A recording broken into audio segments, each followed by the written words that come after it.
Critical appreciation of a poem right way Marathi explanation. Hello friends, मी श्रद्धा तुमचं सर्वांचं पुन्हा एकदा आपल्या ग्रो विथ ऑल या चॅनलवरती स्वागत करते. फ्रेंड्स, तुम्हाला तर माहितीच आहे की आपण 12वी इंग्लिशमधील जे सगळे रायटिंग स्किल्स आहेत ते आपण बघत आहोत. त्यामधील आपण पहिले 3 व्हिडिओज अर्थात समरी रायटिंग, माइंड मॅप्स आणि नोट मेकिंगवरती बनवून ठेवलेले आहेत. आणि जर तुम्ही ते व्हिडिओज बघितले नसतील तर पहिला जाऊन ते व्हिडिओज बघून घ्या, कारण त्यामध्ये आपण अतिशय महत्त्वाच्या ज्या बारीक बारीक ट्रिक्स आहेत आणि जे ट्रिकी फॉर्म्युलाज आहेत ते तुम्ही जर यूज केले तर तुम्हाला परीक्षेमध्ये त्या चॅप्टरशी रिलेटेड तुम्ही पैकीच्या पैकी मार्क्स यातून मिळवू शकता. आणि आजच्या पण व्हिडिओमध्ये आपण असेच इंटरेस्टिंग पद्धतीनं काही गोष्टी घेऊन आलेल्या आहोत आणि जर ते तुम्ही एक्झॅक्ट फॉलो केल्या ना तर मीच काय तर कोणीही तुम्हाला अडवू नाही शकत या पॉईंटमध्ये पैकीच्या पैकी मार्क घेण्यासाठी. फक्त तुम्हाला जास्ती काय करायचं नाही आहे, जास्ती अजिबात डोकं लावायची गरज नाही आहे या पॉईंट्समध्ये. तुम्हाला फक्त मी जे सांगते ते तुम्ही ऐका आणि मी जसं ते सांगते ना जसं तेच तुम्हाला ॲज इट इज तुमच्या पेपरमध्ये फॉलो करायचं आहे. ठीक आहे, अतिशय सोपा आहे हा पॉईंट. क्रिटिकल ॲप्रिसिएशन, ज्याला आपण मराठीमध्ये रसग्रहण म्हणतो, कवितेचं रसग्रहण, जो खूप जास्त क्लिष्ट वाटतो आपल्याला आणि खूप आपल्याला क्लिष्ट करून पण बऱ्याच वेळेला समजावला जातो. निदान माझ्या बाबतीत तरी बऱ्याच वेळेला तसंच झालेलं. त्यामुळे आपल्याला हा चॅप्टर खूप अवघड जातो. ठीक आहे ना. म्हणजे एकतर बघा, एक गोष्ट इथं क्लिअर करते मी की there is a no scientific formula. म्हणजे यासाठी कोणत्याही प्रकारचा असा शास्त्रीय फॉर्म्युला नाही आहे. त्यासाठी तुम्ही तुमच्या पद्धतीनं कुठलाही फॉर्म्युला यूज करू शकता. पण हीच जी मोकळीक आपल्याला दिली आहे त्यामुळंच काय होतं तर खूप सारं कन्फ्युजन क्रिएट केलं जातं. हीच गोष्ट आपल्या सगळ्यांच्या माइंडमध्ये कन्फ्युजन क्रिएट करते. मग शक्यतो लोक काय करतात, मुलं तर क्रिटिकल ॲप्रिशिएशन म्हणलं तर क्रिटिसाइज करून येतात पोएमला, किंवा नाहीतर मग पूर्ण पोएमची थीमच काहीतरी लिहायची, इकडचं तिकडचं काहीतरी समजल्यासारखं, आणि जरी समजलं तरी पण ती पूर्ण थीम लिहायची आणि झालं क्रिटिकल ॲप्रिसिएशन. हे असं असतं का? नाही, ही पूर्णतः चुकीचं आहे. क्रिटिकल ॲप्रिसिएशन म्हणजे कवितेचा जो स्वाद आहे तो आपल्याला मिळाला पाहिजे, कविता आपण एन्जॉय केली पाहिजे, असं यातून साध्य करायचं असतं. सध्या आपण इथं आपल्या एक्झामच्या ओरिएंटेडच आपण इथं स्टडी करणार आहोत. आपल्याला जेवढं पाहिजेल आहे आणि जेवढं अपेक्षित आहे परीक्षकांना आपली पेपरमध्ये काय लिहिणं अपेक्षित आहे तेवढंच पॉईंट आपण इथं डिस्कशन करणार आहोत. ठीक आहे. आणि मी तुम्हाला इथं रिक्वेस्ट करते फ्रेंड्स, मी जे तुम्हाला फॉर्म्युला सांगेल तेच तुम्ही यूज करा. तुम्हाला यामध्ये पैकीच्या पैकी मार्क्स मिळून जातील, ही गॅरंटी आहे. ठीक आहे. सो आपण स्टार्ट करूया. जे महत्त्वाचे पहिले पॉईंट आहेत ते आपण इथं आता बघायची. सुरू करण्यापूर्वी एक महत्त्वाची गोष्ट सांगायची राहून गेली, ती म्हणजे अशी की खूप सारे विद्यार्थी व्हिडिओज तर बघतात पण चॅनलला सबस्क्राईब करत नाही आहेत. फ्रेंड्स, असे अजिबात करू नका. आपण अतिशय महत्त्वाच्या पॉईंट्स आपल्या चॅनलवरती घेतो आहे आणि जर तुम्ही ते ॲज इट इज फॉलो केले तर तुम्हाला नक्कीच त्याचा परीक्षेमध्ये फायदा होणार आहे.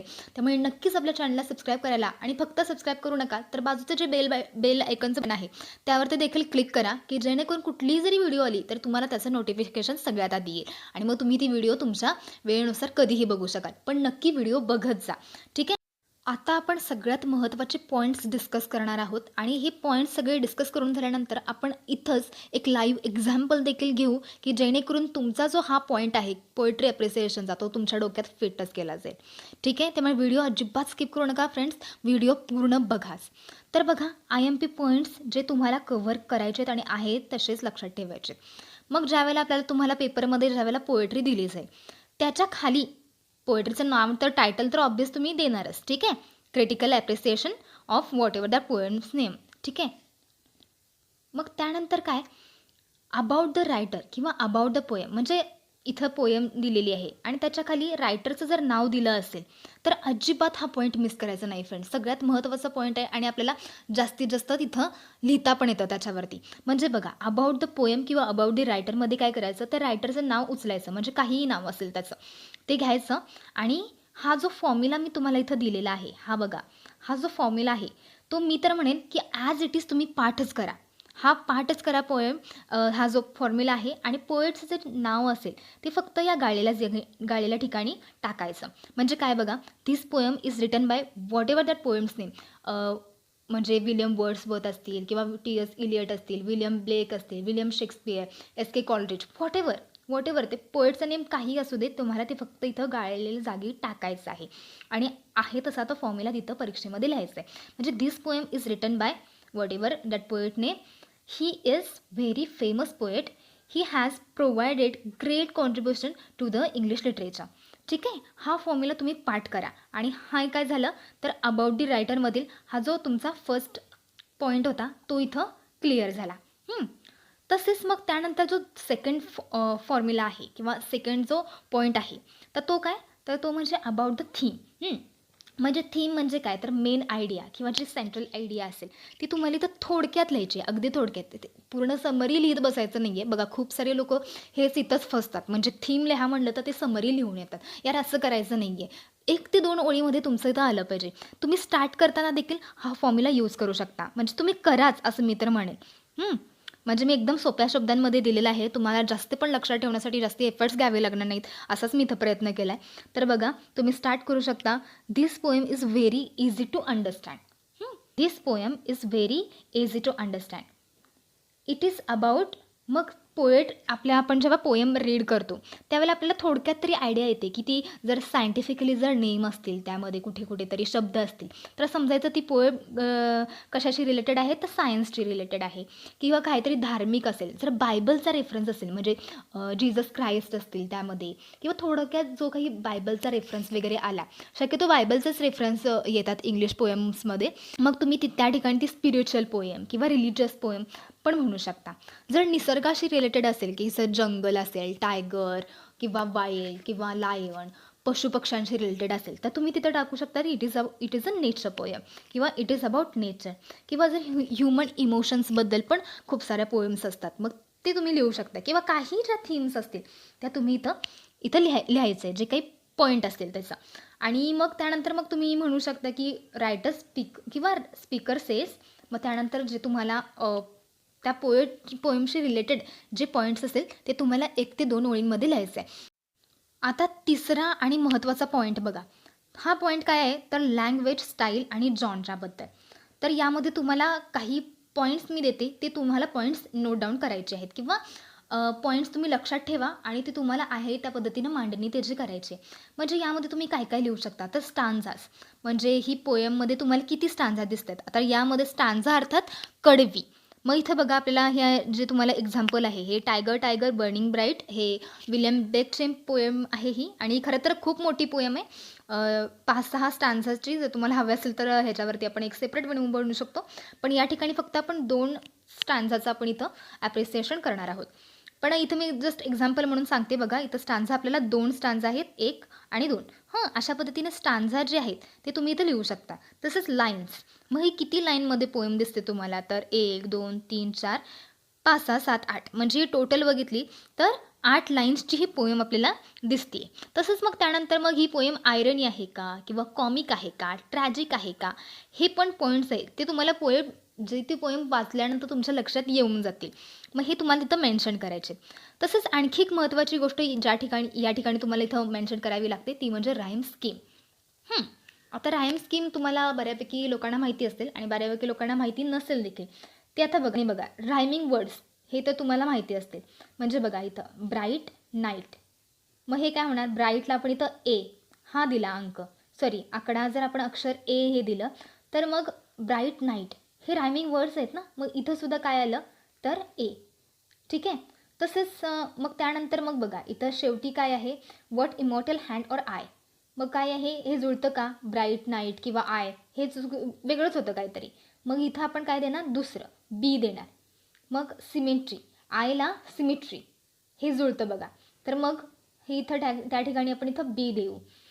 यानंतर मग स्काईज, मग ब्राईट स्काईज किंवा नाईट स्काईज किंवा आय स्काईज हे जुळतं का, तर नाही.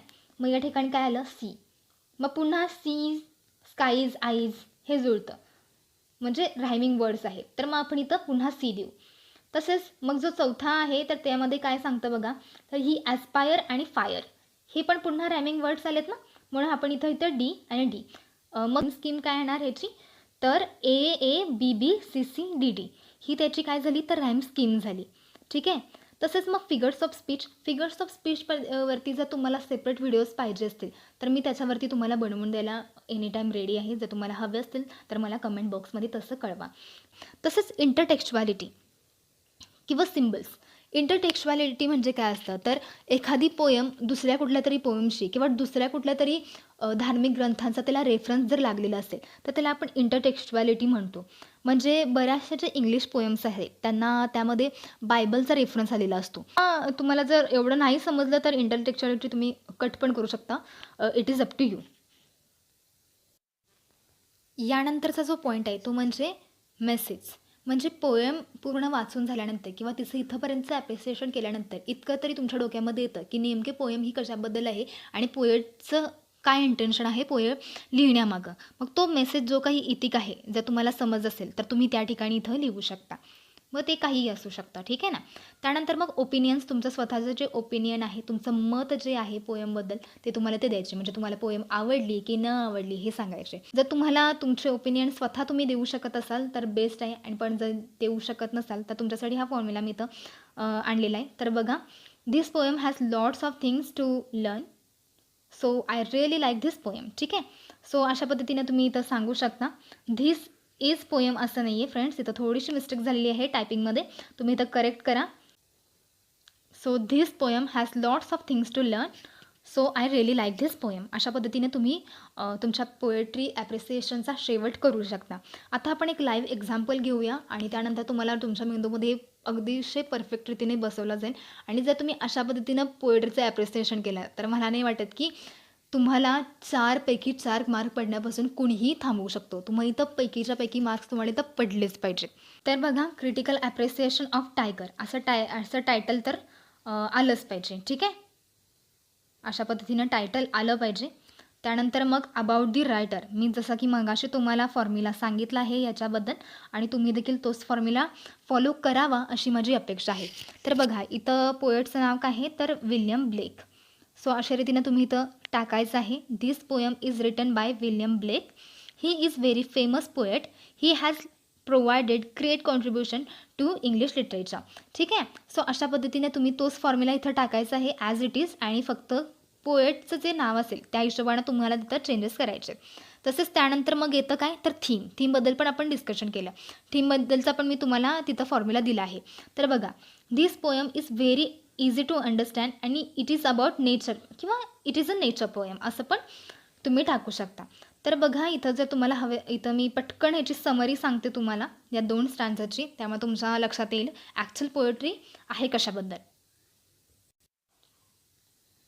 Tiger tiger burning bright in the forest of the night. म्हणजे काय की जो टायगर आहे तो रात्रीच्या अंधारामध्ये जंगलात आपल्याला एका बर्निंगसारखा म्हणजे जळत असल्यासारखा दिसतो. तर या ठिकाणी बर्निंग ब्राईट हे एक सिम्बॉलिकली यूज केलं गेलेलं आहे. बर्निंग ब्राईट म्हणजे अर्थात तो खरोखर जळत नाही, तर त्याच्या अंगावरती जे ऑरेंज आणि ब्लॅक पट्टी असतात तर त्यांच्याशी रिलेटेड आहे हे. तसेच त्यानंतर मग what immortal hand or I could frame दाय फिअरफुल सिमेट्री. म्हणजे कोणत्या अशा इमॉर्टल हातांनी आणि डोळ्यांनी तुझ्यासारख्या फिअरफुल जे क्रिएचर आहे त्याला बनवलं आहे, असं ते त्याला एक वंडर करतात. ठीक आहे. पुढं बोलतात, in what distance deeps or skies burn the fire of thine eyes. अर्थात काय तर तुझ्या डोळ्यामध्ये ही जी आग आहे बघा, फायर ऑफ दाइन आयज, तुझ्या डोळ्यामध्ये ही जी आग आहे ती नेमकी कुठून येत आहे, म्हणजे ती आकाशातून येत आहे की पाताळातून येत आहे. डिप्स ऑर स्काईज हे देखील इथं सिम्बॉल म्हणून यूज केलेले वर्ड्स आहेत. डिप्स ऑर स्काईज म्हणजे आकाशातून येते की पाताळातून येत आहे, किंवा हेवनमधून येत आहे किंवा हेलमधून येत आहे, अशा पद्धतीने ते म्हणतात. पुढे म्हणतात, on what wings dare he aspire. म्हणजे कोणते पंख असे असतील की त्याला तिथंपर्यंत ते नेले असतील.